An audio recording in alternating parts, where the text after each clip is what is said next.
Hello, and welcome to the Esri GeoDev webinar series. Happy New Year! This webinar is a continuation of the series we created in the hopes of engaging in developer-related topics and discussions in between Dev Summits.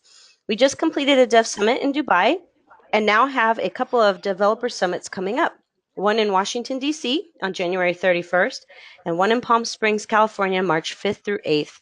We would love to have conversations like these taking place throughout the year, so that when we do meet at one of these Dev Summit conferences, it will be as though we never stopped. We hope you get as much or more out of this webinar than you anticipated. Now we would like to introduce you to today's webinar, Web Accessibility Best Practices. Before we get started, I'd like to go over a few items so you know how to participate in today's event. We've taken a screenshot of an example of the attendee interface. You should see something that looks like this on your own computer desktop in the upper right-hand corner. You're listening in using your computer speaker system by default. If you would prefer to join over the phone, just select Use Telephone in the audio pane and the dial-in information will be displayed. You will have the opportunity to submit text questions to today's presenters by typing your questions into the questions pane of the control panel. You may send in your questions at any time during the presentation. We will collect these and address them during the Q&A session at the end of today's presentation. I would now like to introduce Kelly Hutchins, Product Engineer on the ArcGIS API for JavaScript team, primarily working on building online configurable apps, and Tao Zhang, Senior User Experience Architect in the Creative Lab at Esri. He is supporting ArcGIS Online and JavaScript API for ArcGIS as a user experience designer. Kelly, let's get started, shall we? Thanks, Amy. So first, let's define what is accessibility. Accessibility is just a way of making your content accessible by more people and more places. If you've ever struggled to read text that's too small on a website, or been unable to press a small link or button on a smartphone with your finger, or spent maybe entirely too long trying to find some information on a website, you've experienced an accessibility problem. So in this seminar, we're going to talk about how you can make your apps better and more accessible. So looking at the statistics on disabilities show us that approximately 15% of the world population struggles with disability. So in the US, this affects nearly 1 in 5 adults. And 8% of the population has some form of color blindness, meaning they may be unable to see certain colors or have a difficult time distinguishing one color from another. These people own computers and smartphones. They want to be able to do things like shop online, buy airplane tickets, browse newspapers, get directions, and more. So we owe it to them to work on making our sites more accessible. These statistics do not include temporary disabilities, like vision impairment due to eye treatment, or the aging population who may struggle to read small text. So this chart shows that we have a wide range of disabilities, including things called temporary or situational limitations. For example, the ability to navigate a keyboard, the loss of ability to navigate using a touch device can be due to a permanent disability, such as loss of a limb, or temporary disability, like a broken arm, or something situational like carrying a bag of groceries or a child in one arm and trying to navigate a smartphone with the other. So why is it important? In the United States, accessibility is a requirement for federal agencies and any company that does business with a federal agency, such as private contractors, airline sites, kiosks, financial industry, healthcare, and more. But beyond government regulations, it's the right thing to do. All users, no matter their abilities, should have equal access to the web, and improving your site experience for the disabled population improves it for all of us. For example, including closed captioning on videos makes the video content accessible to both users with permanent auditory disabilities and also people with a situational limitation, such as watching the video while commuting on a noisy train. Esri is working hard to ensure that our sites are accessible or become more accessible. We review our internal products for compliance and work to fix any issues that are found. Existing sites, such as the Story Map apps, are updated to add new accessibility features. New content is built with accessibility features, such as adequate color contrast and keyboard navigation in mind. At Esri, we also have a small team of accessibility advocates who work to share information within the company. And we also have a group on GeoNet where we share some of this information and best practices with a wider audience. Tal will have more information on that group later in this seminar.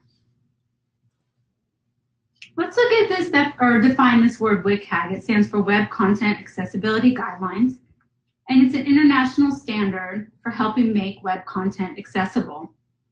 Developed by the W3C, it is a standard in many countries, including the US, where Section 508 guidelines now incorporate WCAG 2.0. WCAG has recently been updated to 2.1. 2.1 is an updated set of guidelines published in June of 2018, and they were adopted by the EU in September. Because 2.1 guidelines are relatively new, this talk is going to focus on 2.0, but it's worth checking out the doc to become familiar with the new guidelines because they will help make your content more accessible and help you future-proof your site. WCAG guidelines are organized by 4 guiding principles: perceivable, operable, understandable, and robust, which can be remembered by the acronym POUR. Each principle has a set of success criteria that you can use to evaluate your site's conformance. There are also 3 levels of conformance: A, AA, and AAA. In general, you'll want to target AA compliance, and when possible, aim for AAA. So let's look at these 4 principles in a little more detail. First is perceivable. This lets you ensure that users can see and hear the site content. Some examples of issues in this category would be an app that displayed population change information visually only in a chart. If a user can't see the chart, they don't have access to that information, so you'll also want to provide it in an alternate format. Making sure your site is operable means ensuring that everyone is able to interact with your content via a wide range of devices, not just a mouse. For example, if your site has a submenu that only expands upon hover, that won't be accessible for users who aren't using a mouse. Or perhaps a link on your site does not receive keyboard focus. In that case, users without a mouse will be unable to activate the link. Understandable defines how easy is that site to use. Is the content easy to read and comprehend? Do people have enough time to take in that information? One example of a site that might be difficult to understand would be one where the navigation links were in a different order on different pages throughout the same site. And finally, we have robust. This is ensuring that your content works across a wide range of user agents, including assistive technology. Using recognized standards such as clean HTML and CSS can help ensure your site can be processed by a wide range of browsers and assistive technology. So now I'm going to turn it over to Tao.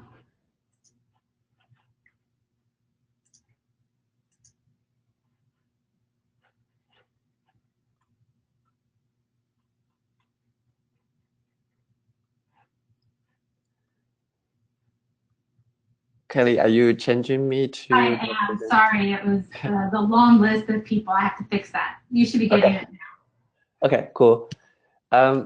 So we have selected a few topics that are probably the most fundamental accessibility requirements for any web pages: keyboard focus, tab order, color and color contrast, and text alternatives.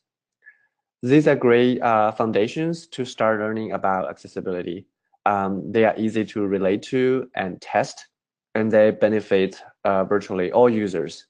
For each topic, we will discuss relevant WCAG success criteria, and then we will show you a few examples of how to meet those success criteria. One question we get a lot is how to make maps accessible, particularly for long-sighted users. In this webinar, we will show you our initial attempt at addressing this challenge, and we certainly welcome any input or feedback from all of you. Finally, we will talk about a do-it-yourself process for testing accessibility. Working to accommodate a diverse range of abilities means there are a correspondingly diverse range of issues to consider. We try to break down those issues into a logical, step-by-step process so that we can all follow. So our focus today is on how to get started in accessibility. We understand that accessibility can be a complex and difficult topic. So we'll be focusing on the fundamentals first, how to get started and how we can take simple actions to identify accessibility issues. So we'll try not to dive deep into the code for this webinar. If you are a developer who is interested in more technical discussions, we gave 2 presentations about web accessibility at last year's Esri Developer Summit. We have included the links to the recordings on this slide. And we also will share the whole presentation with you after this webinar. In addition to today's webinar, there will be 3 presentations on web accessibility at this year's Developer Summit. I have listed the links and times on this slide.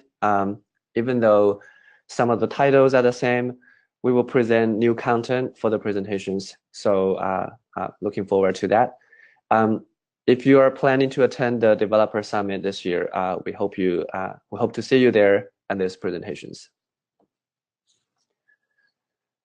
Okay, so the first topic for accessibility is focus and tab order. The first success criteria from WCAG is the interactive element should have clear focus. What we mean by focus is the visual indicator that shows which control on the screen that currently receives input from the keyboard. If users use keyboard to navigate a page, they should be able to see which control they are on at any time. So the best way to ensure that clear focus is to have a visible border or outline around the element in use, whether the element is a form field, link, menu, content area, or any other interactive elements. This makes it easier for users to understand where they are on the page. And all the browsers have default styles for focus. You could customize the focus style if necessary, but don't just disable the browser's default focus style. They're important for keyboard users. And then the second success criteria is about the navigation order, or what we call a tab order, because keyboard users and a lot of assistive technology users, they use tab key to move focus forward and backward through the interactive elements on the page. As they navigate through the page, the order in which the interactive elements receive focus is important. And the order should be logic and intuitive.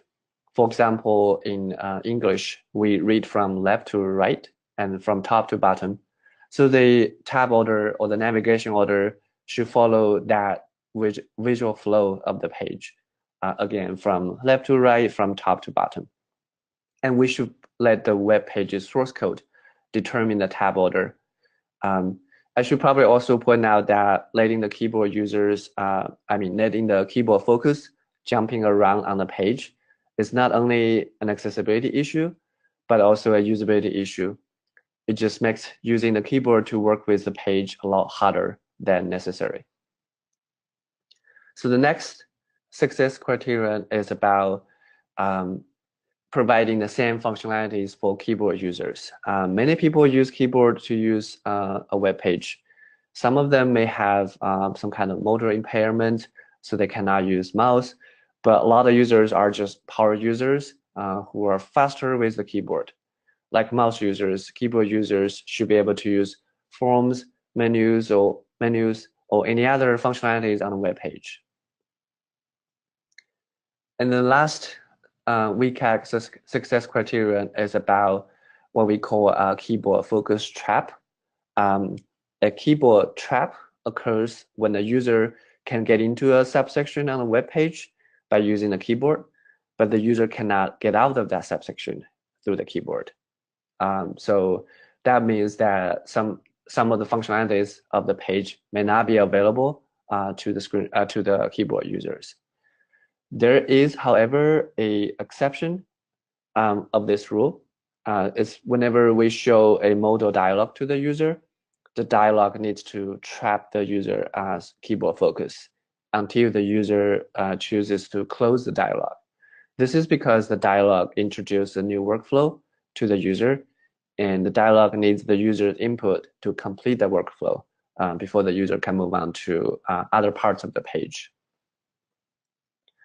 So let me show you a demo about focus and tab order.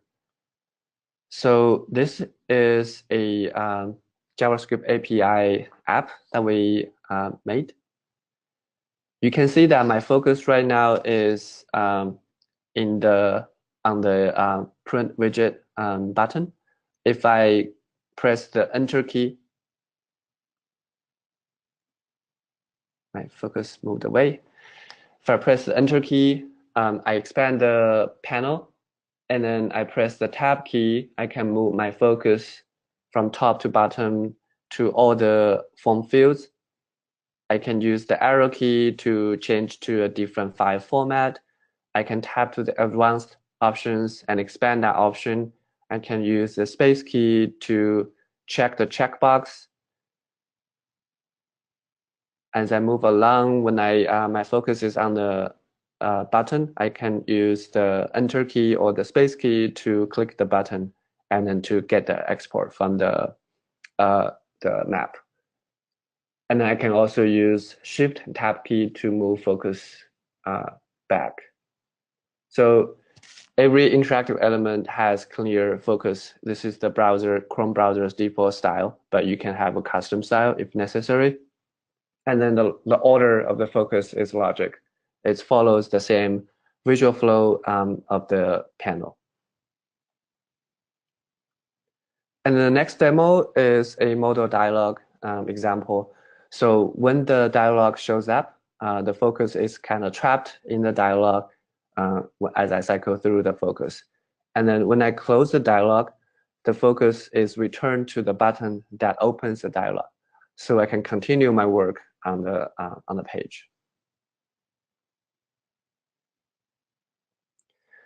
The third example here is an app from Esri Canada. They built this app using ArcGIS, a JavaScript API for ArcGIS. This is a map for electric charging stations. As I start tabbing on the app, I can see that I can use the number key to skip to different parts of the app, but I can still tab. And then my focus is out now on the toolbar. I can select one of the tools in the toolbar, and then I'm tab into the search, the details panel, the information or the content area in the details panel. What's cool about this app is once my focus is on the map, as you can see, I can move my the crosshair in the map using arrow key. If the crosshair catches the feature on the map, I can press the Enter key. That will show the information about our particular charging station. So as a keyboard user, I can pretty much do the same thing as a mouse user will do, find information about charging station, look around on the map, look at the different features. So this is kind of equivalent as what we mean by accessible keyboard accessible app.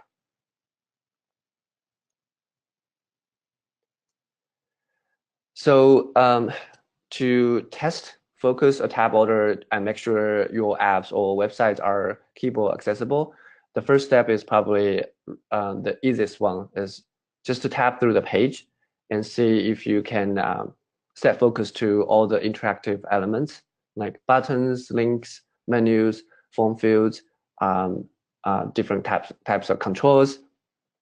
And then pay attention to the order that the focus moves the focus order should match the intended reading order. And then you may want to interact with all the links and controls using only the keyboard, and to make sure the functionalities are the same with a mouse as a mouse user will experience. Sometimes it may help if you unplug the mouse so that you have to use a keyboard only. And then look for keyboard traps, but models should have the keyboard trap to make sure the user stays in the modal dialog. And a lot of pages right now are responsive. They're using off-screen or invisible content when the window size changes. So make sure that your focus don't suddenly disappear for a while and then come back. That means maybe some of the elements that are not invisible or off-screen are getting the keyboard focus. So that's keyboard focus and focus order. So the next topic is the color and color contrast. The first success criteria is about conveying meaning using more than just the color. So users with visual impairments, they need help when we use color on the web. As Kelly mentioned, about 8% of male users may struggle if we don't use color correctly. For example, if we use red text only to show an error message, users who cannot see red will not notice the message is an error. So that error message needs at least one more means to convey the meaning, like an arrow icon. As another example, when we use color only to show different data sets in a chart, color blind users may not understand the different data sets.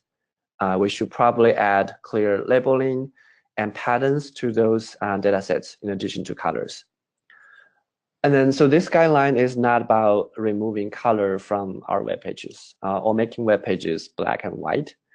It's far from it. It just means that color should not be the only way of conveying information.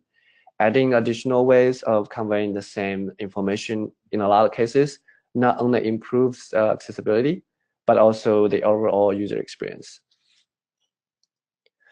And then the second success criteria is about color contrast ratio. WCAG has a specific number that we need to meet. That's 4.5. And all of us will benefit from a good color contrast between the text or the foreground color and the background color.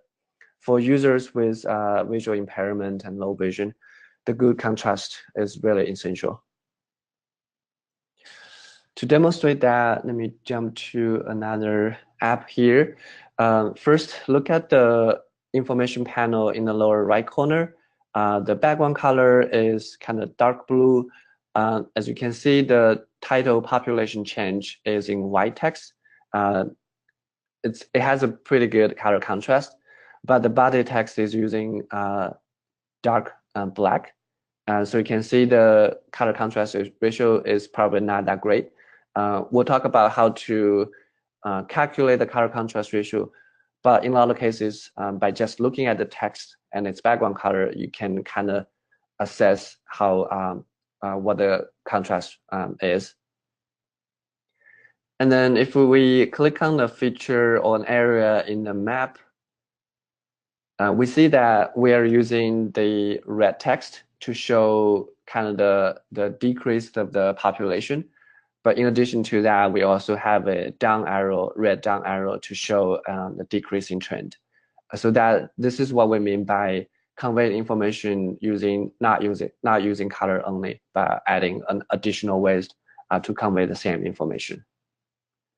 And then if you go to a different area, we're using the green text to show the increasing trend, but we also added the green up arrow to show that increase. And then this is a color contrast ratio calculator. There are a lot of different, a lot of similar tools on the internet, but this one is pretty simple. You put into the text color and the background color, it will give you a ratio. And it will also tell you whether this ratio passes the AAA label, WCAG, or AA label.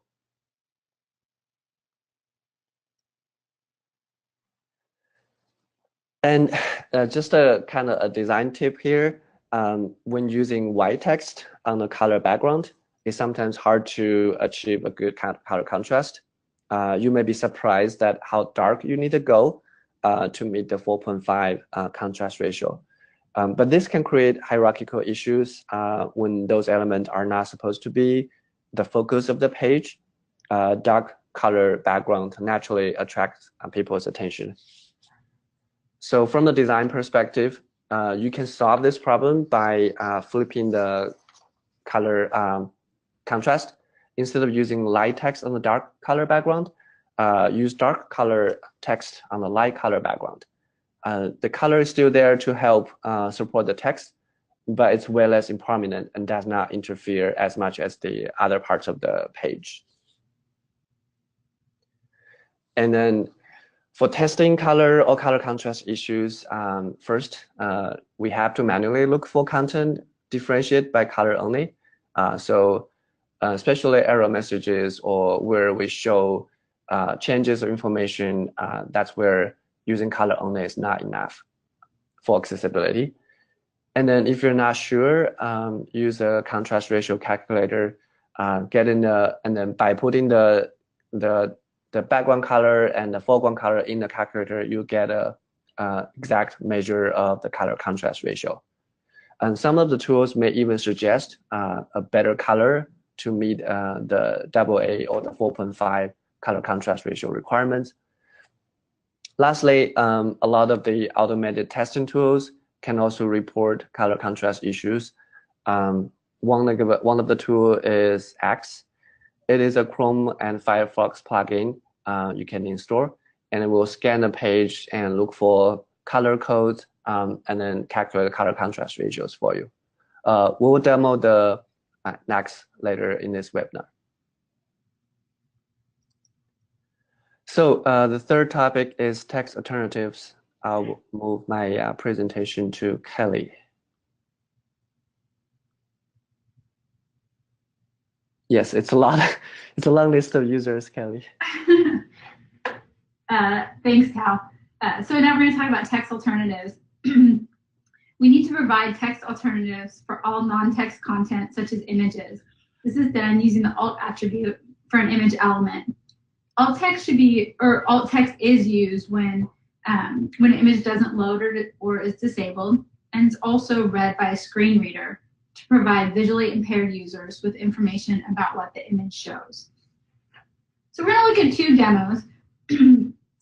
The first one is cases where we actually don't need an alt attribute. We use an empty alt attribute. This is used when we want screen readers to sort of ignore that element. And in this example, we have the base map gallery widget from the JavaScript API. And we have these thumbnail images, but they don't really provide any extra information. They're sort of decorative. So what we do in this, if we inspect it in the developer tools, is we can see that the alt attribute is there, but it's empty. There's nothing associated with it. And we do that again so that it's ignored by assistive technology. Because if it's not there, what happens is it often reads out the file name, which can be less than helpful, right? Like this one is tempimagery.jpg, so not super useful. The other example is if the image is actually part of the story and provides some extra information that people should be able to see people should be able to get that information whether they're able to view it or not.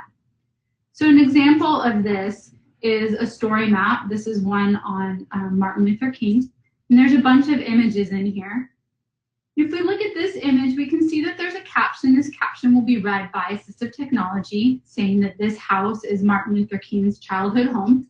But let's see what they did for the alt text here. So if I inspect it, drill down to the image, I can see that they have alt text that actually describes the house. It says a modest 2-story home, yellow with black shutters and a wraparound porch. So that's an example of good alt text that provides some extra information about the story to people who aren't able to see this actual image. So there's a couple of things you want to keep in mind when you're writing alternative text. You want to describe the image as clearly and specifically as possible, and use language as if you were talking to an actual human. That will help you write a good descriptive bit of information. You want to keep it short, maybe about 100 characters. And because of that, avoid using things like image of or this is a picture of, because that's just extra filler text. And we want to keep the information succinct and important and relevant to describing the image. So now let's look at building accessible maps. There are several options for making map content accessible. If the map is a simple map showing a location or providing directions, you can provide a text description of the map. So we have an example image on here that shows a marker symbol showing the location of the Esri Olympia Regional Office. So that's great for people who can visually take that in. They can see that it's across the street from the farmer's market and that it's located in downtown Olympia.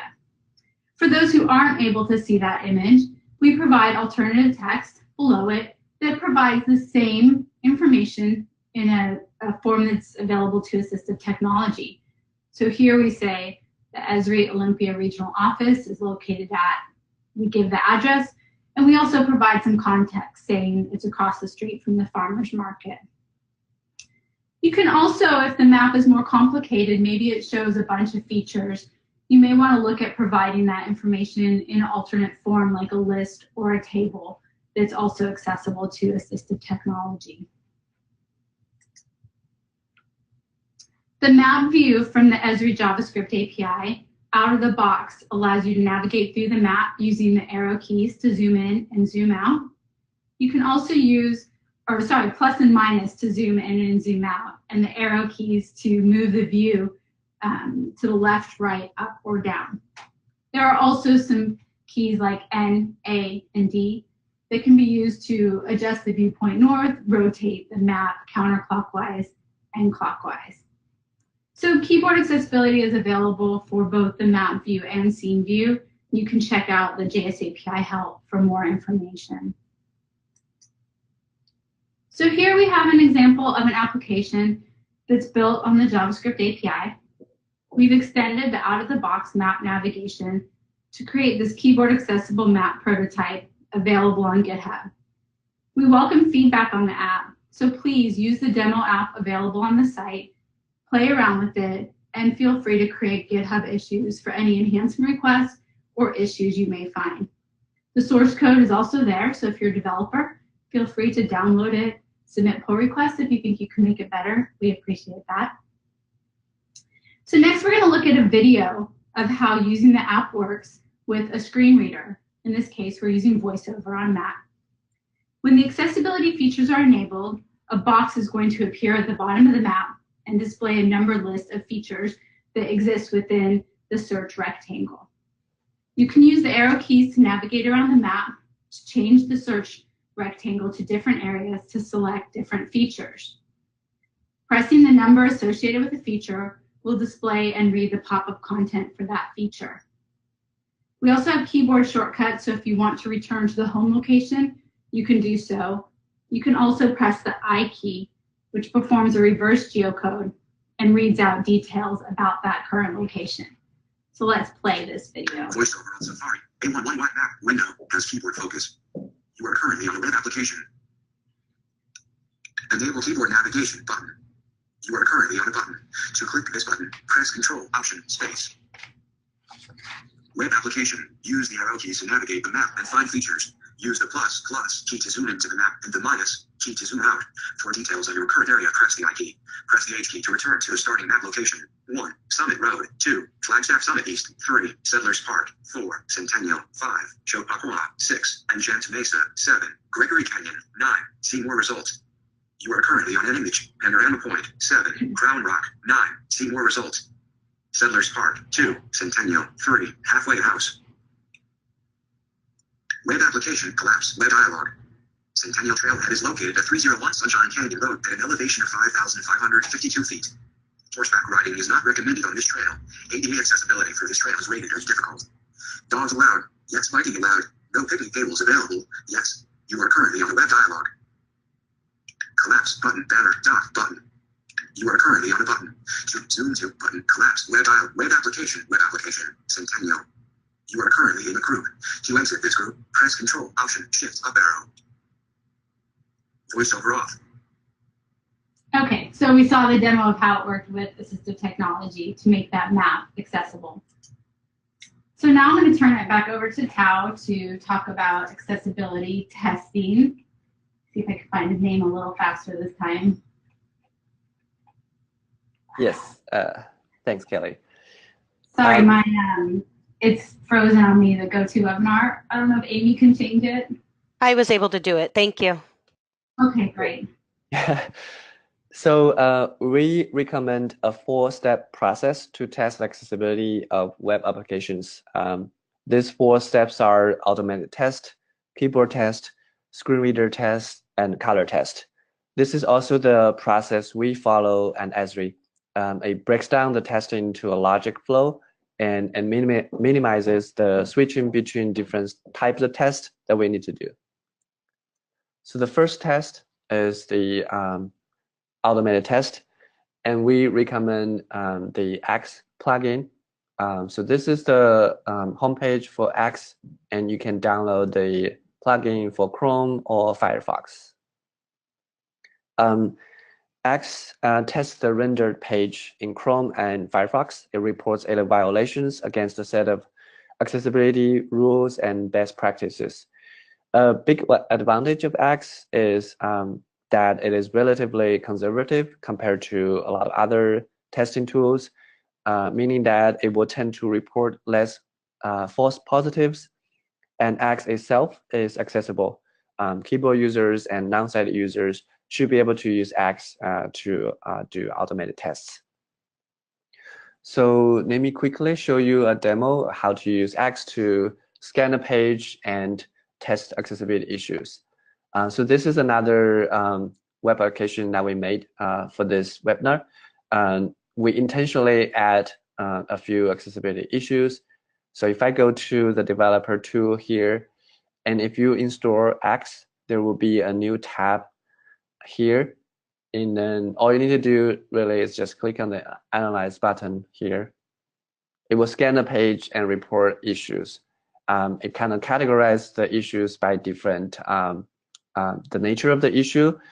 And then you can inspect the code or highlight where that issue is.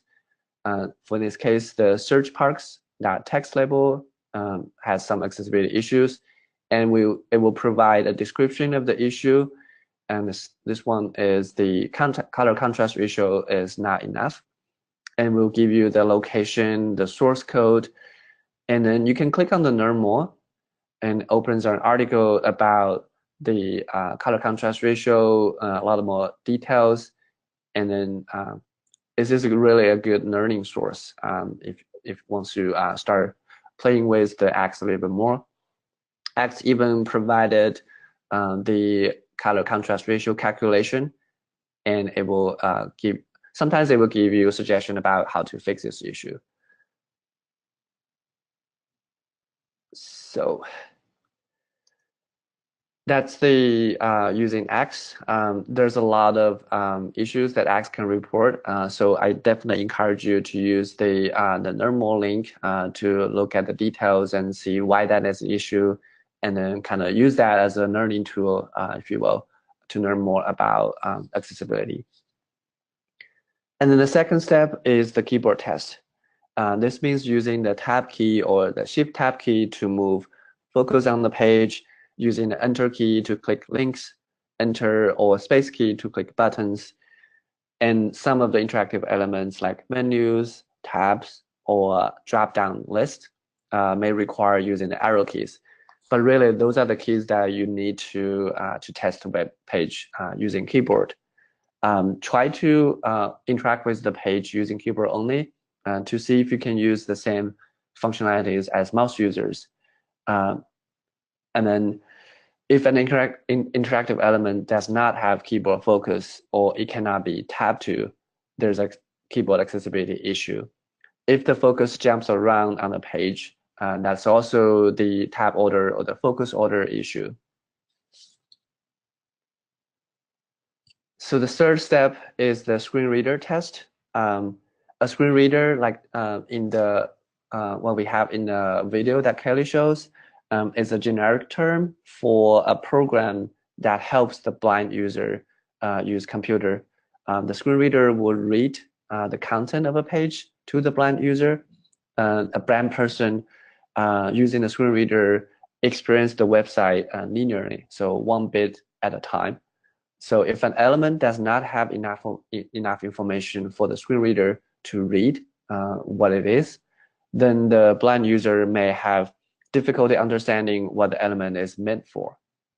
So due to the time limitation, we will not discuss the details of using screen readers, but here is a recommended pairing between screen readers and browsers. VoiceOver is the built-in screen reader in Mac OS. It works well with Safari. NVDA is a free screen reader in Windows, and it is recommended for Firefox. JAWS is another screen reader in Windows, and traditionally it works well with Microsoft browsers like IE and Edge. JAWS does require a paid license. We recommend these two video tutorials for VoiceOver and NVDA. They cover the basic commands to read and interact with web content for testing purposes. Both of the videos are part of the A11Y cast. A11Y is actually another term for accessibility because accessibility has 11 letters in it. But we'll share the presentation so you will have the URL for those two videos. And then the last step is the color test. This step is necessary because the automated testing tool cannot cover all the color issues. For example, a background may use color gradients, not a single color. And for information like error messages, we have to manually look at it to see if they use color only to communicate the meaning. I should also probably point out that the automated test cannot replace manual tests, just like the color test. Automated tools, they can help us quickly find a lot of the basic issues, but not all of the accessibility issues. As another example, an automated test tool can tell us an image is missing the alternative text, but it cannot judge the quality of the text or whether that text is communicating the same information as the image. Lastly, we have released a few resources for you to learn more and dive deeper into accessibility. So Mozilla Developer Network has a big section on accessibility. It covers pretty much every topic in accessibility. It's a good read to learn more about the recent development and to learn about the standards and to understand different topics in accessibility. And similarly, Google Developer Fundamentals has a section on accessibility. This is more written towards developers for building semantic accessible web applications. And then another resource is the A11Y project. It is a community-driven resource website that includes a list of accessible patterns, like how you build a drop-down menu, how do you create accessible SVGs, and there's also a checklist for doing testing. So you can follow the checklist and check the web pages. And then there's also events and resources. It is a community-driven so that you can contribute through GitHub to this website. Lastly, we have accessibility group on GeoNet where you can ask questions, share knowledge and best practices. Just talk to us about any issues that you find within Esri product or outside.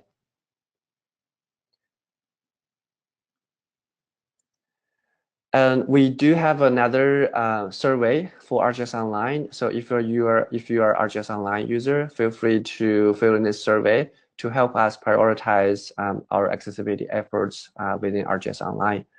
And then you can view the slides through this link.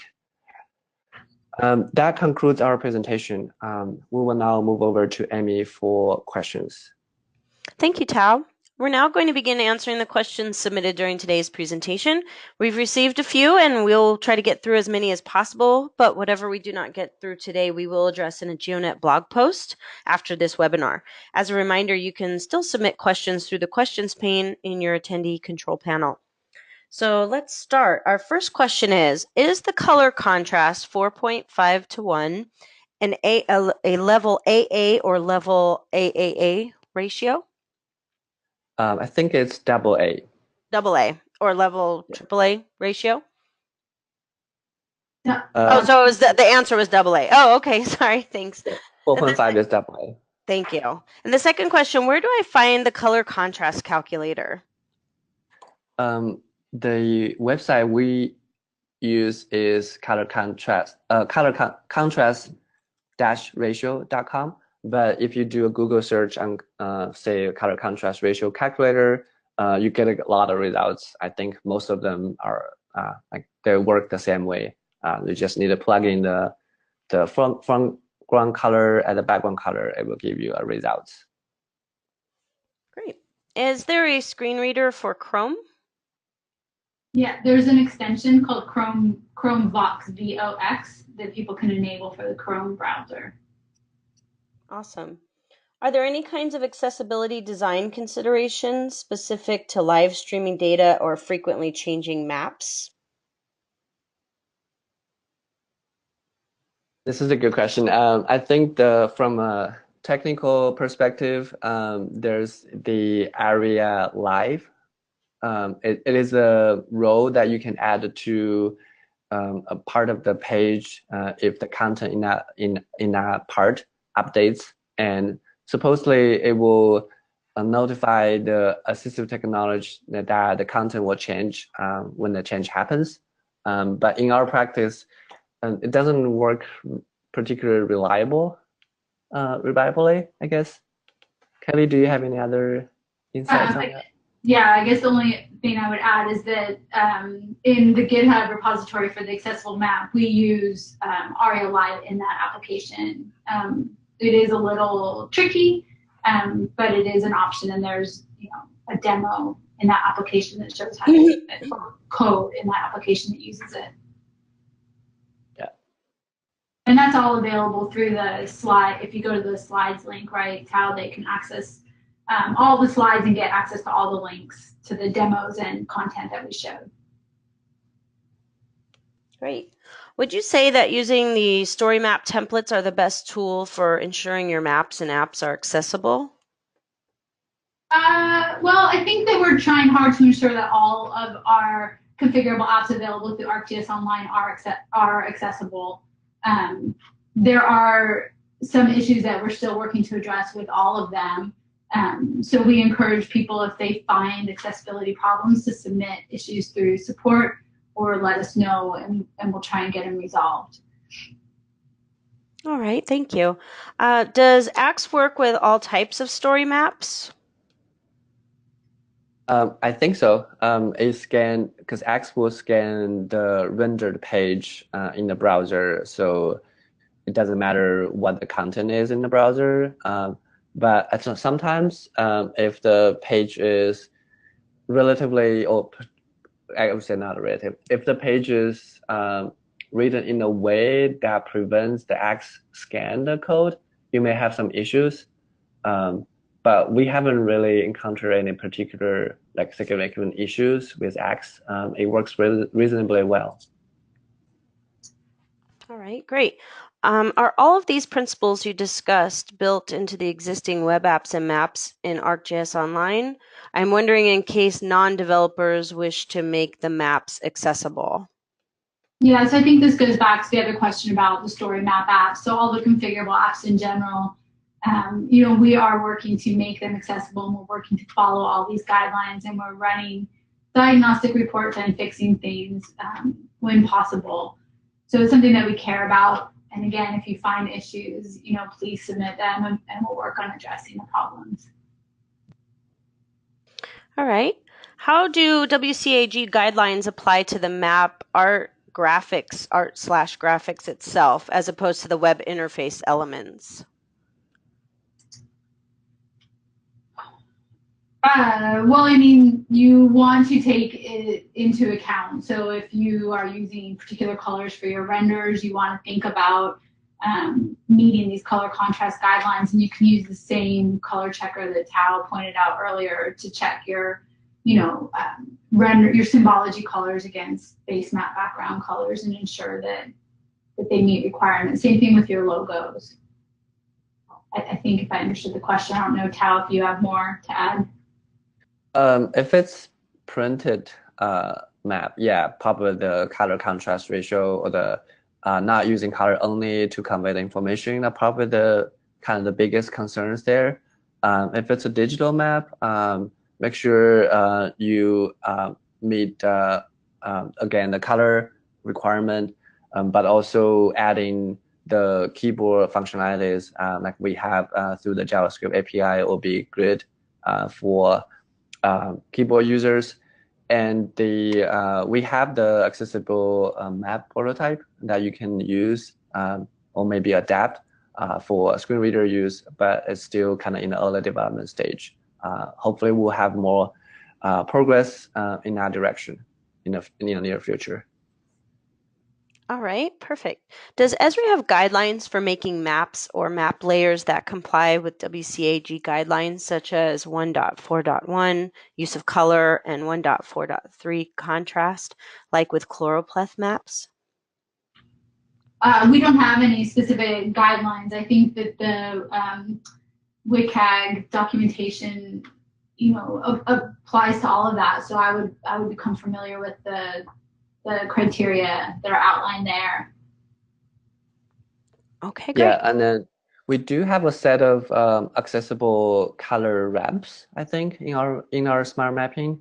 So there are different resources on choosing the accessible colors for like if you're doing like semantic map using color to show the different data sets. Yeah, I think just pay attention to the color and see if the color contrast ratio meet the requirement. And there's also a lot of plugins in Chrome and Firefox that can simulate what the people would, with low vision or different types of color blindness will see on the page. You can use that as kind of an experiment or testing out different color choices and see that with that simulation turned on and see if the user can still identify different parts of the data sets on the map. Another user suggested that Color Brewer is a good resource for choosing color for choropleth maps. So. Yes, that's the tool. Actually, I think some of the Esri folks were part of that effort for Color Brewer. How nice. All right. Can these accessibility best practices also be implemented in Web App Builder? Yes, I think I'm actually helping the Web App Builder team to implement some the accessibility fix. There are different issues, as you can imagine, with such a complex tool. But we're just started. Hopefully we'll fix some of the basic keyboard issues and focus order issues, and in the next I guess redesign or improvement of Web App Builder will have the accessibility consideration at the beginning. So hopefully we can avoid some of the issues that you see today. Perfect. Thanks, Tao. It sounds like Axe is a good tool for Chrome and Firefox. Is there a recommended tool for Edge? Kelly, do you know? I don't. Unfortunately, I don't know. I work on a Mac. I bet there is one. This is a question that we can research and like Amy mentioned, answer at the GeoNet blog post. So we'll get back to you and see what we can find. All right, perfect. Font size wasn't discussed. Is this less of an issue on a website versus print? I think to some extent, yes, because most browsers allow the user to zoom in on a page, unless the author of that page disable the zoom, which is against the WCAG success criteria. And also, a lot of pages should, a lot of browsers should also support like increasing the font size by the user. But the color contrast ratio also, the success criteria also has some requirement on the font size. I think the 4.5 issue applies to body text less than 18 point or smaller. And yeah, so even though pages or browser allow user to zoom in, and then even like a lot of operating systems allow user to zoom in, but I think a relevant consideration is don't disable those built-in zoom in functionalities on the page. And from a design perspective, definitely use legible fonts and reasonable size fonts on web pages. That's probably not only accessibility consideration, but also from a design perspective, that's kind of the basic requirements for good design. And many of the color contrast checkers will allow you to check it for various font sizes too. So it'll let you take that into account. All right, perfect. Thank you very much. Does Esri provide colorblind vector base maps? We don't have one, but I wish somebody would create one, but we don't. All right. That I know of, I guess I should say that I'm aware of. Okay. Do you know if the design of operations dashboard is WCAG compliant? I think so. For the most part, I think if you find particular accessibility issues, tell us through the support channel or on GeoNet. We'll try to fix it. But I work with a lot of the designers on different Esri products and try to share my knowledge and those best practices with them. It's kind of hard to cover all the accessibility issues as we design or develop those products. So really, we kind of we like to work with all our users to make our products accessible. We cannot. Sometimes it's hard to cover all the cases, but we try our best. And then we definitely take our users' feedback into consideration for our products. All right. Is language, localization, internationalization considered a WCAG accessibility issue? I think, on the top of my mind, one issue we definitely considered is like left to right or right to left. When we flip the reading order, we also flip the focus or the tab order for that. And in terms of design, we consider the spacing requirement of different languages. We consider the font size changes when you switch to a different language. I think those are the considerations from the design side. Kelly, do you have any other? I guess the only thing that I would add is that you specify a language for the page. All of the configurable apps, including Story Maps and Web App Builder, are localized in I think 30 plus different languages now. That attribute is switched when we switch languages, so that's all handled for you. The source code for all of those apps is also available on GitHub for the configurable apps. So you're welcome to download one of those and see how we handle all the different locales if you want to do something similar in your own app. All right. Well, thank you, Tao and Kelly, and thank you, everyone, for attending today's webinar, Web Accessibility Best Practices. If you have any other questions, please contact me using my email address in your follow-up email. Once you leave today's webinar, you will receive a survey on the presentation, and we would appreciate it if you would complete that and provide your feedback. We will be providing a recording of this presentation, which will be available within 7 to 10 business days on the go.esri.com/geodev page. On behalf of Esri and our presenters, thank you for joining us today and have a great rest of your day.